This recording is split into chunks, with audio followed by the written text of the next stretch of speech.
St. Louis, Missouri. And my panelists today are two previous Equalize participants, as I just mentioned, Sun-Young Kim and Martina Ruse. Both of these outstanding women academic entrepreneurs were in your shoes last year as we embarked on the inaugural Equalize event, and we are thrilled to have them here to share their insight with us and share their experience between having a mentor, as well as the pitch event itself, and what they've been up to within the last years on each of their startups. So this info session should take about 30 minutes and help you prepare for the applicant deadline, which is coming up this Sunday, January 31st. And it will be open until 11:59 p.m. And so feel free to utilize all the time you need. So let's jump in and leave time for Q&A at the end.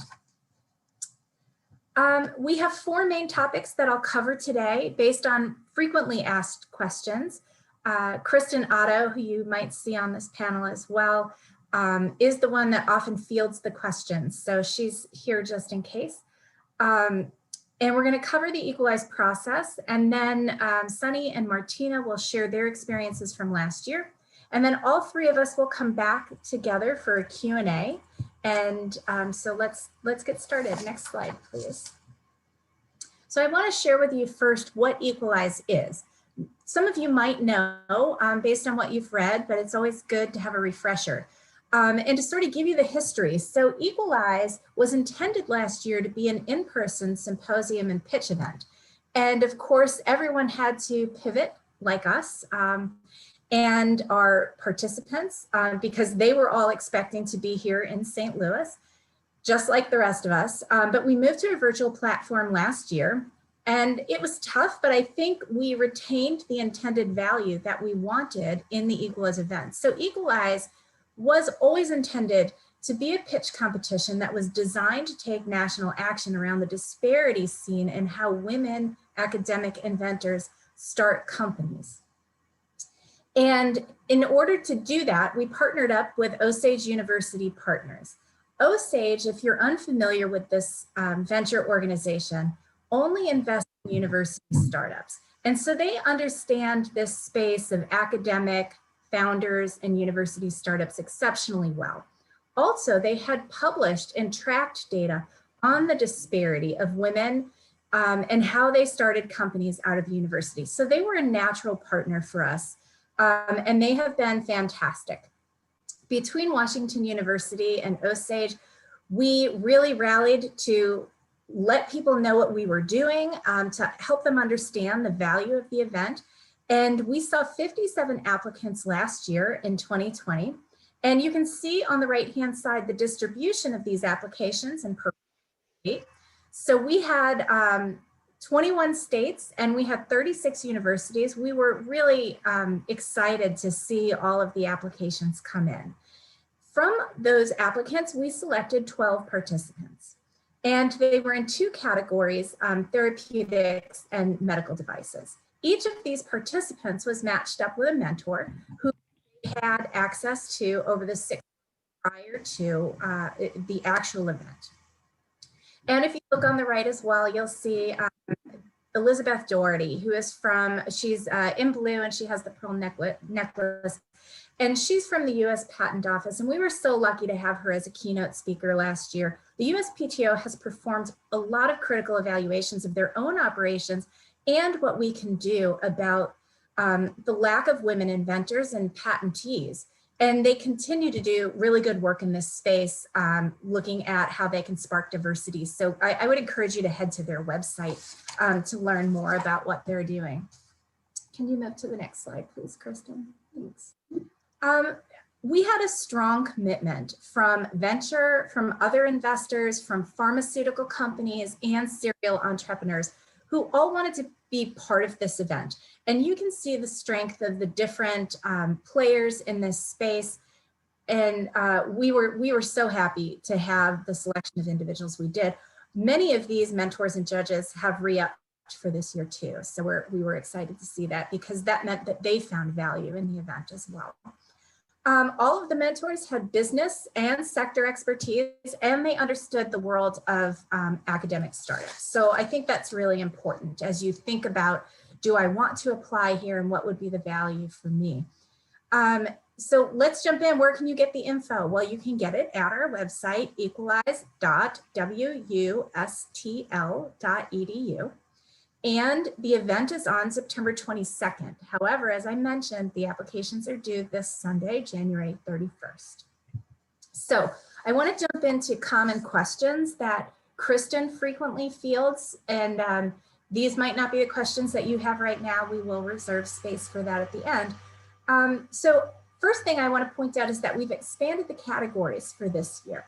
So last year we had MedTech, which we were medical device in diagnostic space. We also had therapeutics. This year we've added a category for physical sciences and technology.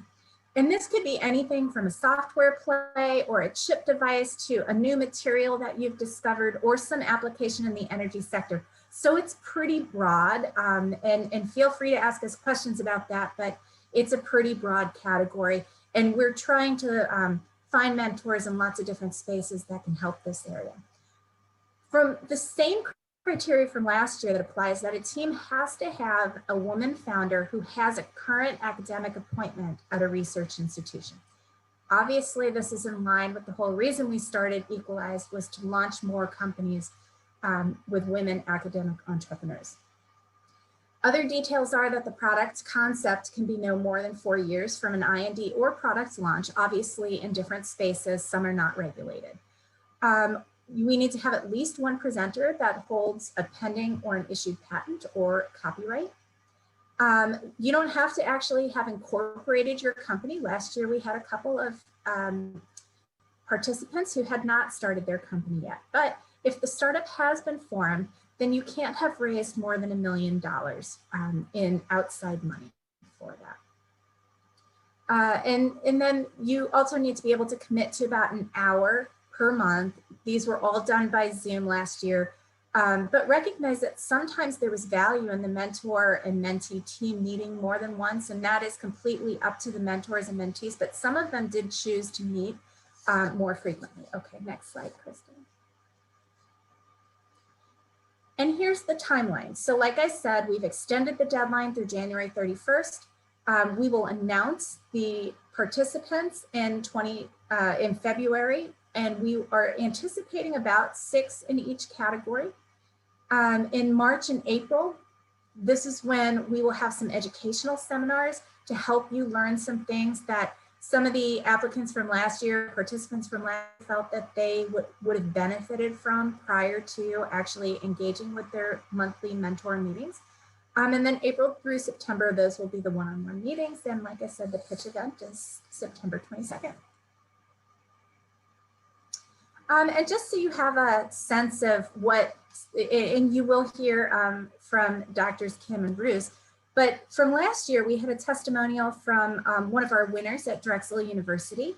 And you can see that mentorship was so key to Dr. Cortegay's positive experience. And every participant in 2020 really rated that mentor-mentee relationship as one of the most positive parts of their participation in the program. So we will hear from actually Martina in this video and Casey Mara.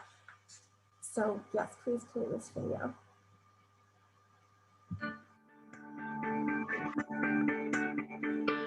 It was an extremely valuable experience for me.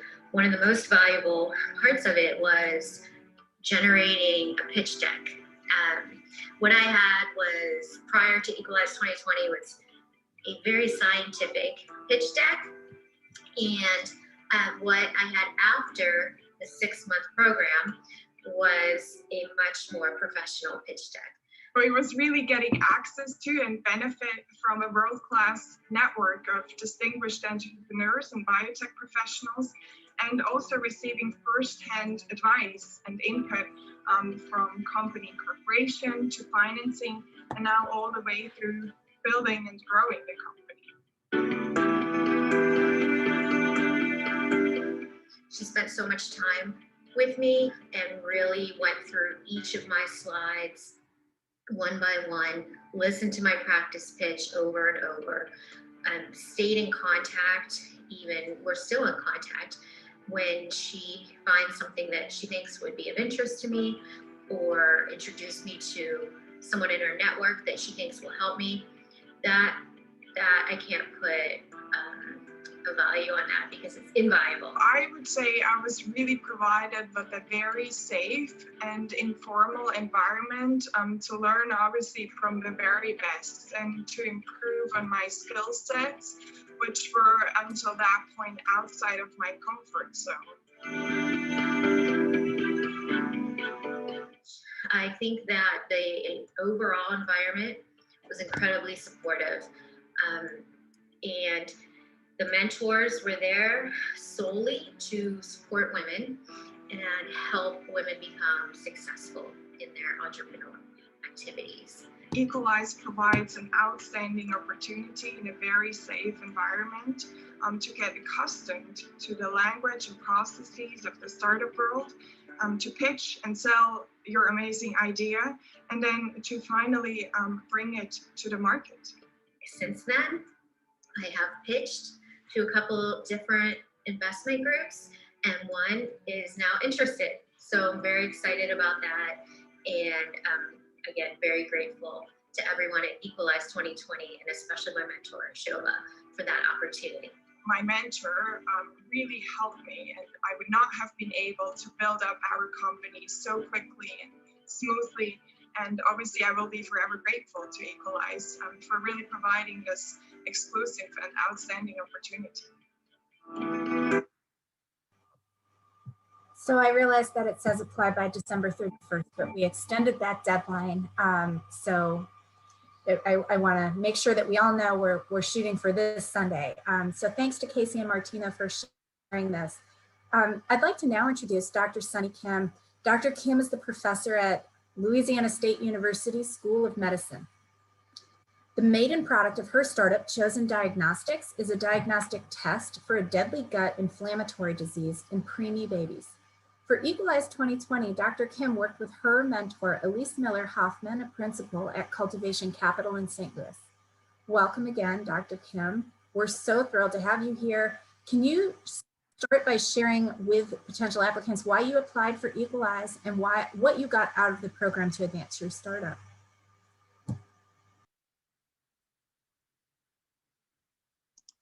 Yes, thank you so much for the invitation to come back. It's always exciting to be with the WashU group and to be able to recognize what a catalytic event this was for us at Chosen. So I guess to start, so Chosen Diagnostics, as was brought up, we focus on diagnostic healthcare solutions for preemie babies and children. And so this healthcare space is difficult. We already kind of felt some battle scars, but we knew we wanted to somehow move forward.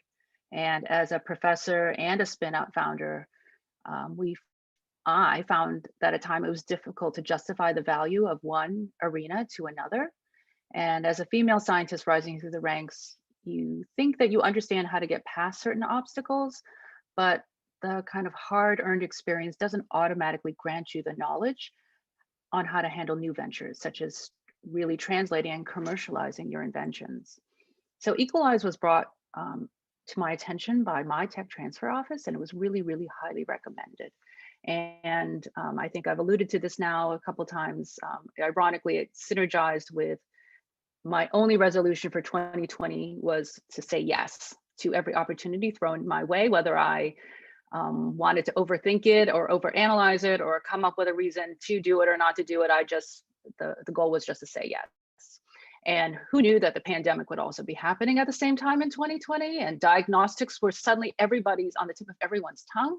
And so it was just a strange confluence of events. But that being said, Equalize was really, really an important, deliberate choice on our part. And so having dedicated mentors, as was brought up in the video, it really just sharpens your strategy. It brings your business ideas to the next level, and having someone in a safe space who can actually speak to you, correct you, expand you, challenge you on a consistent basis is what we do in science, but we don't think about those opportunities necessarily in the business world. And we don't have access to it or the time to devote to it. And so I was really fortunate. Elise Hoffman was extraordinary. I believe she's judging again. Please beg for her as if your life depended on it or your company's life depended on it. And she was startling in every way. And I think the thing about Equalize is it brings together people who want and understand that win-win solutions are the way to go.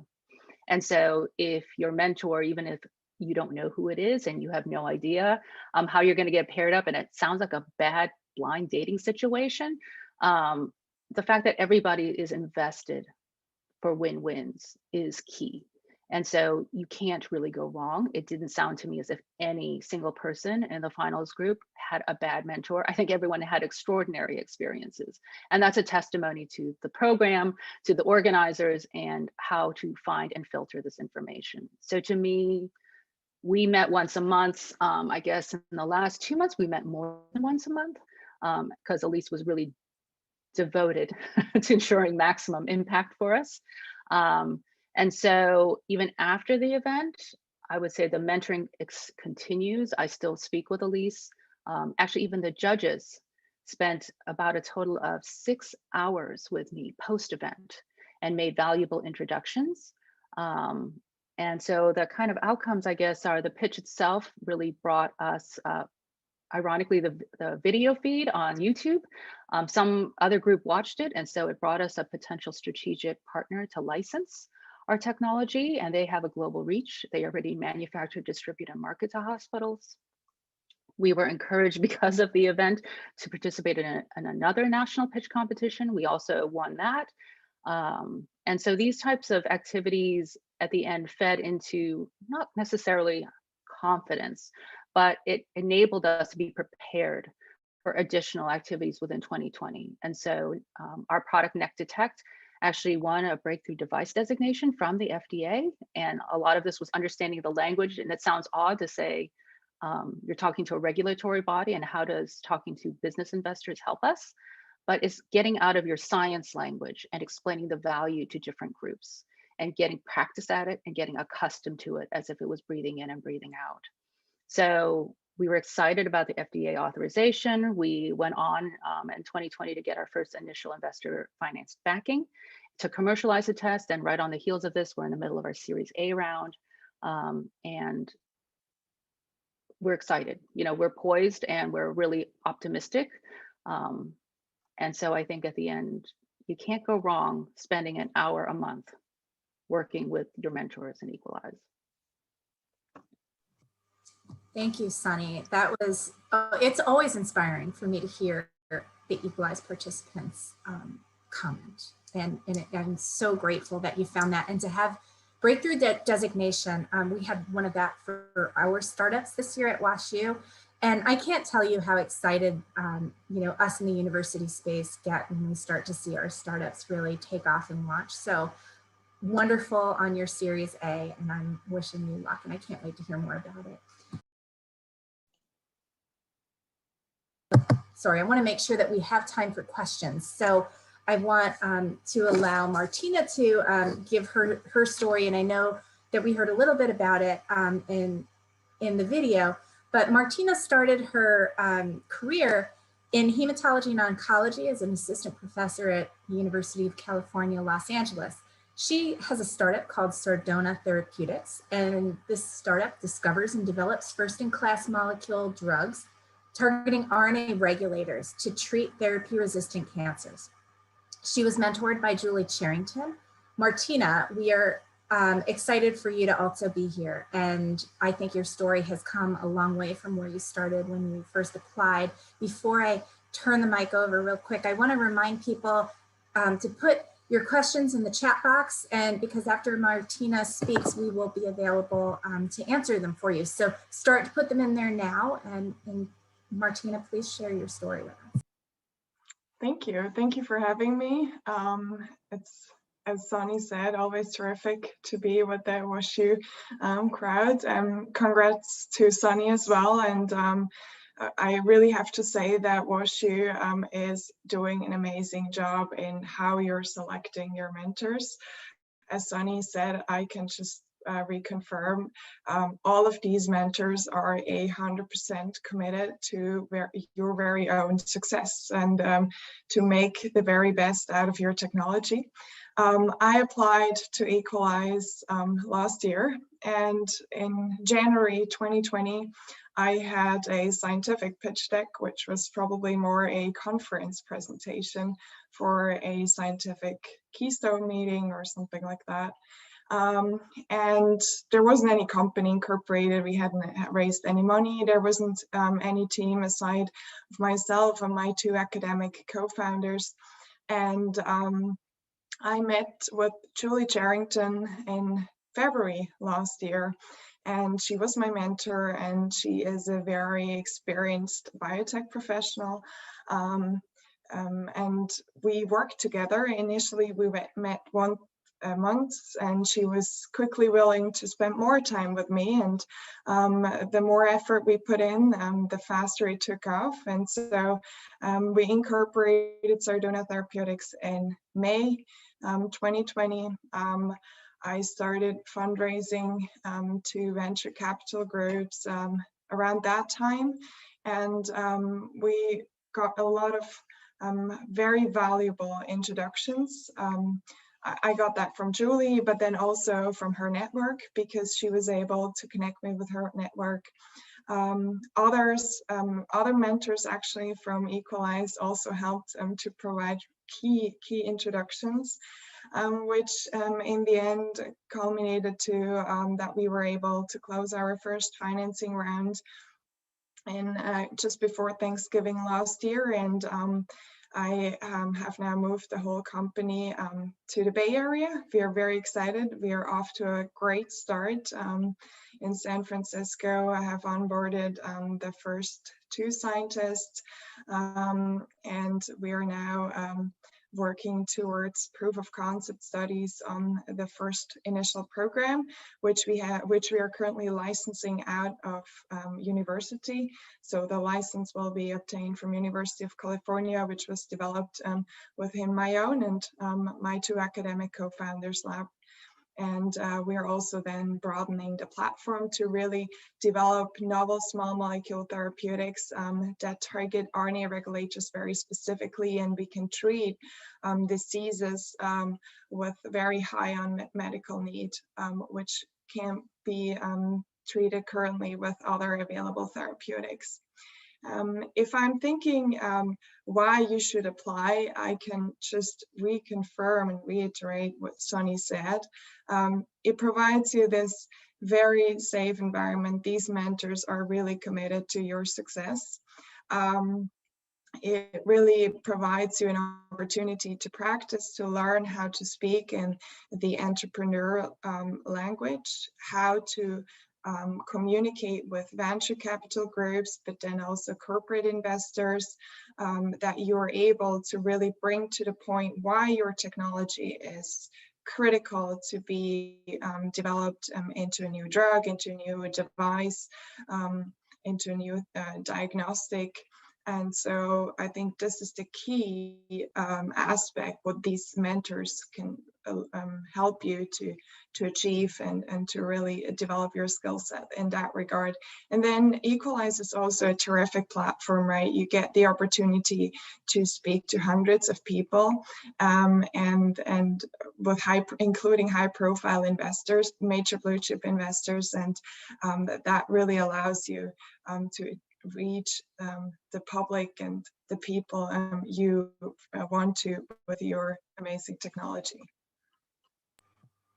Thank you, Martina, and congratulations on taking a license. That is a big first step. So congratulations there. We have a couple of questions that are for you and for Sunny, but first I want to answer one question about mentors in the physical science and technology space.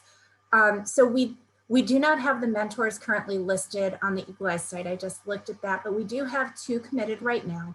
One of them is in, his background is in the chips, and he sort of can spin into how that might get implemented into medical technology as well, but very strong in sort of that device physical chip creation and applications of that.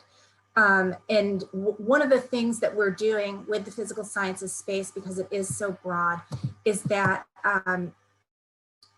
we are trying to, we have a list of people that we know will be committed, but we are sort of waiting to see what the applications come in so that we can get the right mentors in the room.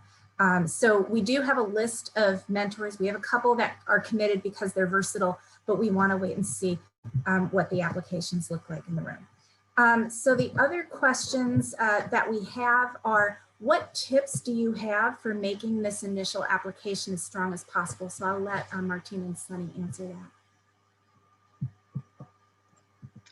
that. Yeah, I can go first.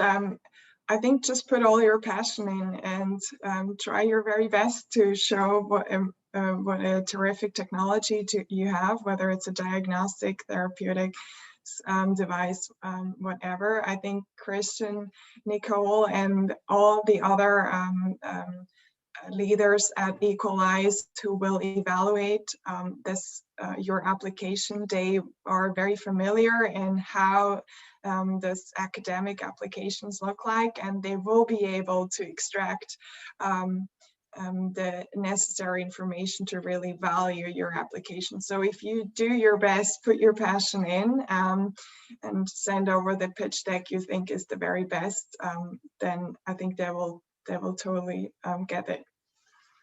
Yeah, I will say, after reviewing all of the applications last year and answering questions this year, there are definitely people who are, PowerPoint makes them nervous and they feel like they have to have animations and a lot of scientific videos and things like that. But when it really comes down to it, it's okay if your pitch is typed out in a Word document that is essentially a pitch content wise. So don't feel like you have to make the PowerPoint extremely fancy.